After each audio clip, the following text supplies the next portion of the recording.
नमस्ते। आज मेरे साथ आलोक जोशी साहब हैं। आलोक जोशी साहब की एक जो सबसे बड़ी मैं वो मानता हूँ, ये पॉलिटिक्स के साथ-साथ अर्थ को भी देखते हैं, इकोनॉमी को भी ठीक से देख लेते हैं, क्योंकि बाजार का एक हर चीज पे एक कोई ना कोई ओवरराइडिंग होता है। तो बाजार कैसे पॉलिटिक्स को रिलेट करती है, पॉलिटिक्स से बाजार कैसे अफेक्टेड होते हैं, इसको भी ये ठीक से समझ लेते हैं और पढ़ लेते हैं।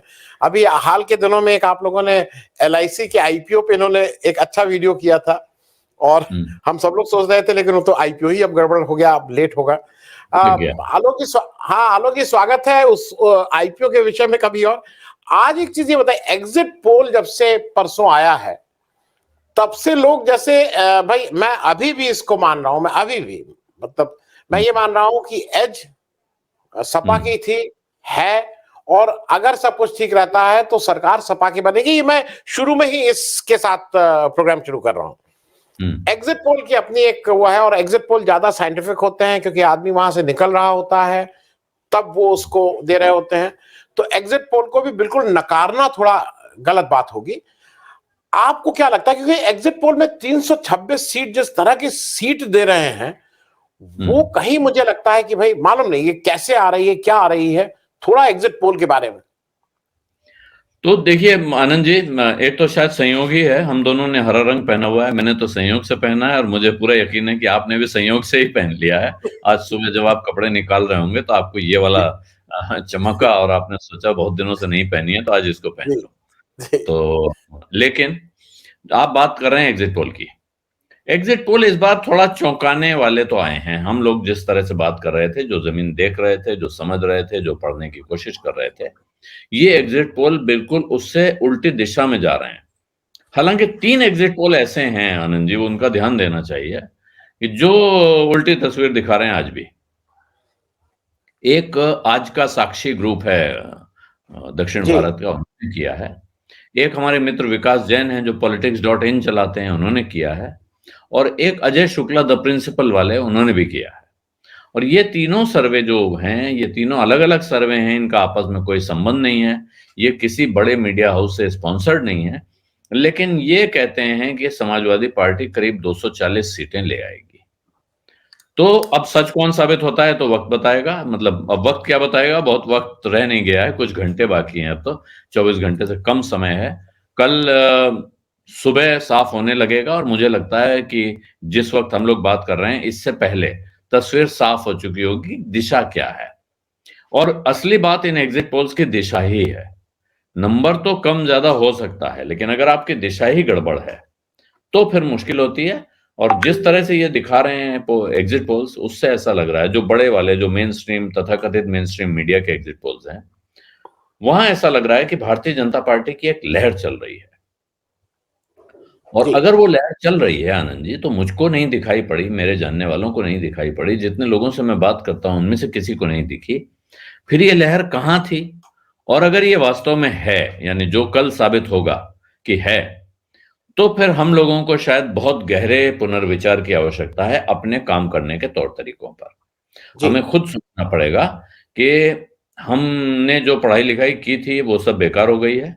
अब नए सिरे से पत्रकारिता सीखनी होगी, नए सिरे से समाज का की नब्ज पढ़ने का तरीका समझना होगा। लेकिन अभी तक मैं इसमें, और मुझे लगता है जितना नजदीक आता जाता है उतना ये मुश्किल हो रहा है काम, लेकिन इसके बावजूद मैं इस बात पे कायम हूं कि मुझे ऐसा लगता है कि ये एग्जिट पोल गलत दिशा में संकेत कर रहे हैं।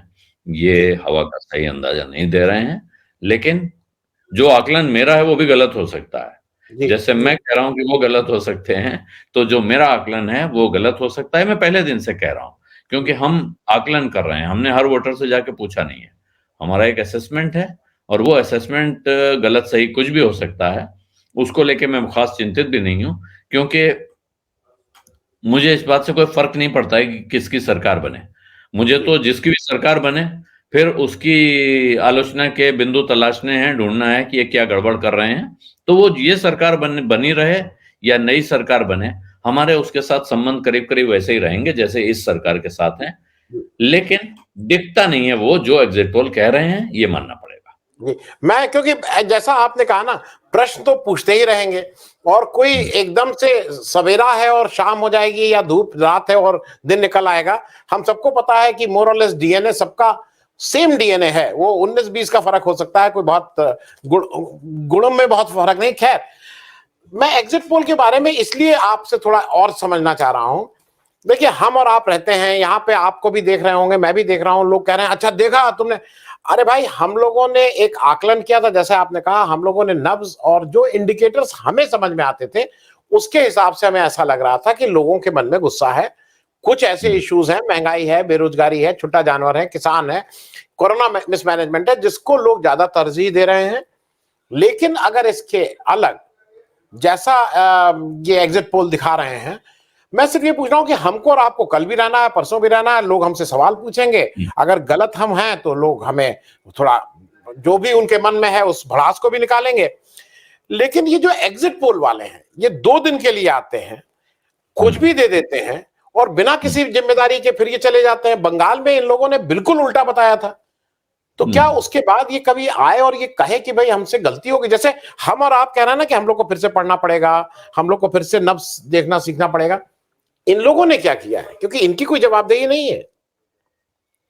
ये जवाबदेही होनी चाहिए। और एक मुझे अब नाम नहीं याद आ रहा है, लेकिन एक चुनाव मुझे याद है जिसमें एग्जिट पोल करने वाली एजेंसी के मुखिया ने आके माफी मांगी थी, सार्वजनिक तौर पर कहा था कि हाँ, हमसे गलत असेसमेंट हुआ। लेकिन इससे ज्यादा फिर मुझे लगता है ये जिम्मेदारी वहां आती है जिन लोगों ने ये एग्जिट पोल कमीशन किए थे, जिन चैनलों पे ये एग्जिट पोल चलते हैं, उनको फिर ये कार्यक्रम करके और सार्वजनिक तौर पर न सिर्फ उस एजेंसी से माफी मंगवानी चाहिए, खुद भी मांगनी चाहिए। क्योंकि आपके भी तो लोग समाज में हैं, जैसे हम लोग हैं, तो ऐसे आपके लोग भी हैं, और आपके पास भी बहुत अच्छे अनुभवी ग्राउंड रिपोर्टर्स मौजूद हैं, संपादक मौजूद हैं। तो वो सब क्या कर रहे थे? अगर मान लीजिए एग्जिट पोल गलत होता है, तो उस एग्जिट पोल के नतीजे सामने देखकर आपके दफ्तर में कोई तो खड़ा होता है कि भाई मुझे लगता है कि ये एग्जिट पोल गलत है और मैं इसके सामने खड़ा होकर यहाँ चैलेंज करना चाहता हूं। हमने कराया है, हमारी एजेंसी है, सब ठीक है, लेकिन मुझे लगता है कि इसके नतीजे सही नहीं है, तो मुझे इसको खुद चैलेंज करना चाहिए इन हाउस। इसको इन हाउस चैलेंज कहते हैं, कि घर के अंदर से ही मुकाबला हो जाए। ये होता हुआ कहीं दिख रहा है क्या? मुझे तो नहीं दिख रहा है। यहां तक कि जो पैनलिस्ट भी हैं, किसी चैनल पे जाते हैं, जो मतलब मेहमान जिनको आप लोग देखते हैं राजनीतिक विश्लेषक के तौर पे, वो भी एक तरह से इस भाव में आ जाते हैं कि भाई इधर से अपना कॉन्ट्रैक्ट है, इनके यहाँ से आपको पैसा मिलता है, इनसे इस तरह का पंगा नहीं लेना चाहिए कि कल से कह देंगे भाई साहब अगली बार आप मत आइएगा। तो वो करीब करीब उस धारा में रहते हैं। जो लोग उस धारा में नहीं रहते हैं, वो और दर्शक खुद ध्यान देके देख सकते हैं कौन कहां, लेकिन वो फिर अगले चुनाव में आपको दिखाई नहीं पड़ते हैं। वो अगर कोई आदमी बहुत सवाल पूछ रहा है तो कुछ दिन बाद उसका दिखना बंद हो जाता है, फिर एक ऐसा आदमी दिखने लगता है जो कम सवाल पूछता है, जो एंकर के साथ कहता है हाँ, जो अभी आपने बात कही बहुत महत्वपूर्ण बात है और मैं इस पे कुछ और रोशनी डालना चाहता हूँ, बजाय उसके ये कहने के कि मैं आपको आईना दिखाना चाहता हूँ, वो कहे मैं आपके कहे में कुछ और जोड़ना चाहता हूँ। तो इस तरह के पैनलिस्ट बढ़ने लगते हैं। और ये बीमारी सब तरफ है, ये मैं नहीं कहूंगा कि ये सिर्फ वही है। हमारे साथ भी ऐसा होता है कई बार कि हम बहुत सारे ऐसे मेहमान जुटाते हैं जो सब में हमारे जैसी ही बात कर रहे होते हैं, लेकिन उसकी एक वजह और होती है, हमारे लिए एक लिमिटेशन है कि हम 3 राजनीतिक दलों के लोगों को बैठाकर मुर्गा मंडी चलाते नहीं है। हम कभी कभी एक राजनीतिक दल के प्रवक्ता को बुलाते हैं, उनके साथ हम 3-4 पैनलिस्ट बात कर लेते हैं, और उसमें भी कई बार उनको ये ऐतराज होता है, या कई बार ऐसा लगता है, मुझे ये महसूस हुआ, हमें ऐसा लगता है वो अपने को डिफेंसिव में पाते हैं, और इसलिए वो ऐसी बहुत सारी बातें करते हैं जो शायद जिनकी जरूरत नहीं होती है। तो इसलिए ज्यादातर पाया गया कि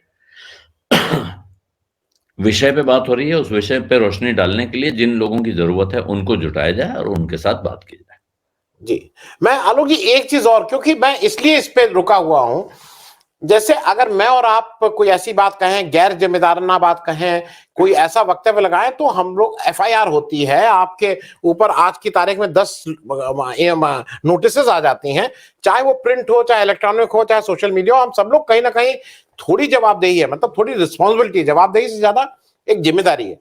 इन लोगों के ऊपर कोई जिम्मेदारी नहीं है, और मैं ये इसलिए कह रहा हूं कि इसकी रेलेवेंस क्या है, इसकी जरूरत क्या है। अगर एग्जिट पोल वाले दिन जब अब इलेक्शन हो गया, तो ये मतलब ये करके ये क्या चीज, इससे क्या हासिल हो रहा है, जरा मैं ये भी समझना चाहूंगा, व्हाट वी आर अचीविंग।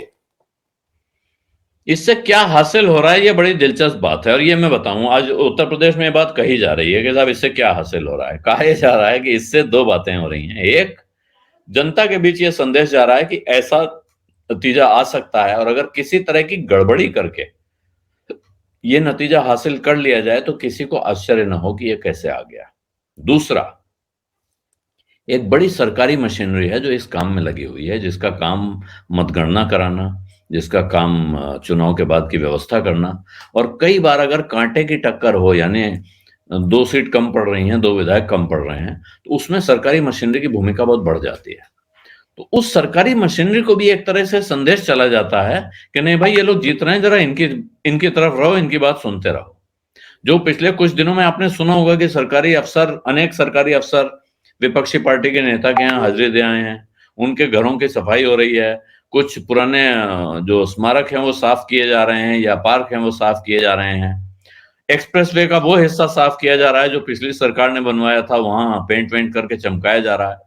तो ये क्या हो रहा है? ये सरकारी मशीनरी नई सरकार को सलाम करने की तैयारी कर रही है।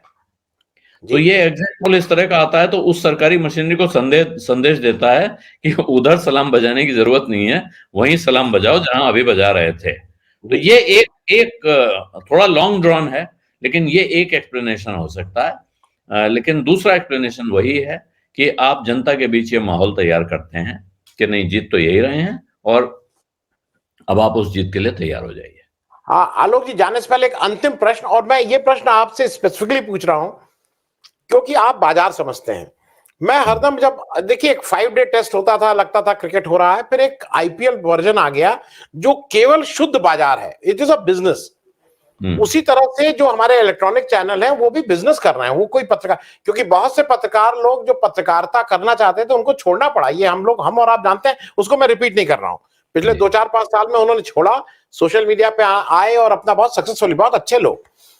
मुझे कभी कभी ये लगता है कि जैसे आईपीएल में वो चीयर लीडर नहीं होती, वो लड़कियां होती हैं जो अपना ऐसे ऐसे डांस करती हैं और चौका छक्का लगने पे कुछ, जिसका कोई अदरवाइज गेम से मतलब नहीं है। मुझे कभी कभी लगता है कि ये भाई साहब लोग जो ये जो एग्जिट पोल करते हैं, ये वो चीयर लीडर टाइप है, लेना देना कुछ नहीं है। अपना कहीं से आके, क्योंकि जिसने आपको वो किया है, पैसा दिया है, उसकी तरफ से आके झंडा अंडा कुछ कर दिया और फिर चले गए, क्योंकि जिम्मेदारी कुछ है नहीं। वो चौवे पे डांस करना है कि आउट होने पे डांस करना है, डांस हर एक पे करना है।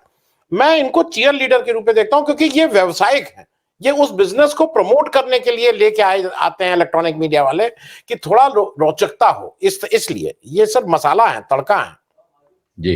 तो इसको हमारी जुबान में कहें तो कहते हैं साहब कि दूल्हा कौन है मुझे क्या मालूम, हम तो बैंड वाले हैं, बजा के निकल जाएंगे। जी जी जी।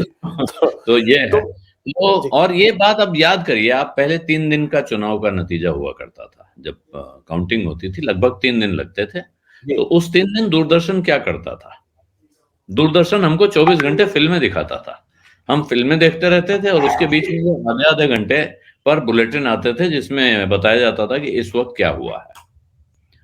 ये मॉडल दूरदर्शन ने निकाला था कि लोग जगह कैसे रहेंगे, हम आधे घंटे बाद बुलेटिन लाएंगे तो ठीक है, लेकिन बीच में क्या करेंगे लोग, तो आप फिल्में चला दो जिसमें ब्रेक के तौर पे बुलेटिन आ जाए, आदमी जगह एंगेज रहेगा, हमें देखता रहेगा। इसको देखते देखते किसी को एक विचार आया कि नहीं भाई, ऐसे जैसे आपने कहा कि उनका बाकी चीजों से कोई मतलब नहीं है, वो सिर्फ अपना बाजा बजा रहे हैं। तो किसी ने कहा नहीं, इसी चर्चा पर, क्योंकि आदमी फिल्म देखते हुए भी बात तो चुनाव की कर रहा होता है, तो हमको चुनाव की ही चर्चा करनी चाहिए। जी। और तब ये सेफोलॉजी नाम की विद्या भी विदेश से नई नई आई, और वो बताया गया कि साहब एक सेफोलॉजी नाम की चीज होती है, हम लोग सेफोलॉजी करेंगे और इसमें हम स्विंग बताया करेंगे। स्विंग शब्द भी तभी आया और सेफोलॉजी भी आई, जो चुनाव विश्लेषण की विद्या है। और तब लंबे लंबे कार्यक्रम शुरू हुए, तब भी उतना लंबा नहीं था, पहले कार्यक्रम जो हुए थे वो 3 घंटे 4 घंटे ऐसे चले थे। लेकिन मैं उस कार्यक्रम में रहा हूं जो 72 घंटे का कंटिन्यूअस प्रोग्राम चला था दूरदर्शन पे, आपका फैसला और इंडिया डिसाइड्स नाम से। ये टीवी टुडे ने दूरदर्शन के साथ मिलकर किया था। तो ये 72 घंटे कंटिन्यूअस कवरेज, और उसमें ये ब्रेक नहीं होता था। उसमें रात के समय के लिए था कि रात में कुछ रिकॉर्डेड डिस्कशन चलते थे और बीच में लाइव बुलेटिन होते थे। रात में भी बुलेटिन लाइव था, लेकिन सुबह 6 बजे से और रात 11 बजे तक लाइव चर्चा चला करती थी, पैनल डिस्कशन होते थे। तो वहां से ये सिलसिला आया। फिर अचानक ईवीएम मशीनें आ गई, और जब ईवीएम आया तो उसके साथ हुआ कि नहीं, अरे तो हम लोग तो लुट गए, बर्बाद हो गए। 3 दिन का कुंभ होता था इसमें बहुत। और क्या है, चैनलों की बहुत कमाई होती है जब आप ये काम करते हैं। तो इस वक्त विज्ञापन बहुत चलते हैं, क्योंकि हर आदमी ये देख रहा है, तो उसका विज्ञापन का रेट बहुत हाई होता है, बड़ी जबरदस्त कमाई होती है। ऐसा लगा कि कुंभ का मेला समेट के कहा गया कि नहीं, एक ही दिन का स्नान होगा, अब इसी में करके जाओ। तो अब क्या किया जाए? अब इसके लिए तरीके निकाले गए कि हम इसको आगे कैसे करें, पहले कैसे करें। अब काउंटिंग तो तभी होगी जब होगी, तो उससे पहले एग्जिट पोल आएगा। इससे पहले आप शुरुआत जब हुई एग्जिट पोल की, तो हर चरण के बाद एग्जिट पोल आता था। अगर 10 फेज का या 8 फेज का चुनाव है, जैसे इस बार उत्तर प्रदेश में 7 फेज का है, हर फेज के बाद उस फेज का एग्जिट पोल आ जाता था। फिर चुनाव आयोग ने इस पर ऐतराज उठाया, कहा ये मजाक बना रखा है, बिल्कुल आप प्रोसेस के साथ खिलवाड़ कर रहे हैं। और उन्होंने हर फेज के एग्जिट पोल पर रोक लगाई, कहा कि एग्जिट पोल सिर्फ एक बार सारे चुनाव खत्म हो जाने के बाद आएगा। अगर 3 राज्यों के चुनाव हैं तो किसी एक राज्य का भी एग्जिट पोल आप नहीं दिखा सकते हैं जब तक कि सबके चुनाव खत्म ना हो जाए। तो उससे यह मामला फिर सिमट गया। लेकिन अभी भी इतना है कि एग्जिट पोल करिए, फिर एग्जिट पोल पे चर्चा करिए, उसके बाद जो वास्तविक नतीजा आएगा उस दिन नतीजे पे चर्चा करिए। तो जो बात आप कह रहे हैं वो काफी हद तक सही है, उसके साथ डिसएग्री करने का कोई कारण नहीं। जी जी, बहुत बहुत धन्यवाद आलोक जी। अब कल देखिए, दूध का दूध जिसको बोलते हैं और पानी का पानी, और शायद उसके बाद हम लोग एक कोई फिर सार्थक चर्चा जरूर करेंगे इस बात पे। थैंक यू सो मच, बहुत बहुत धन्यवाद। धन्यवाद।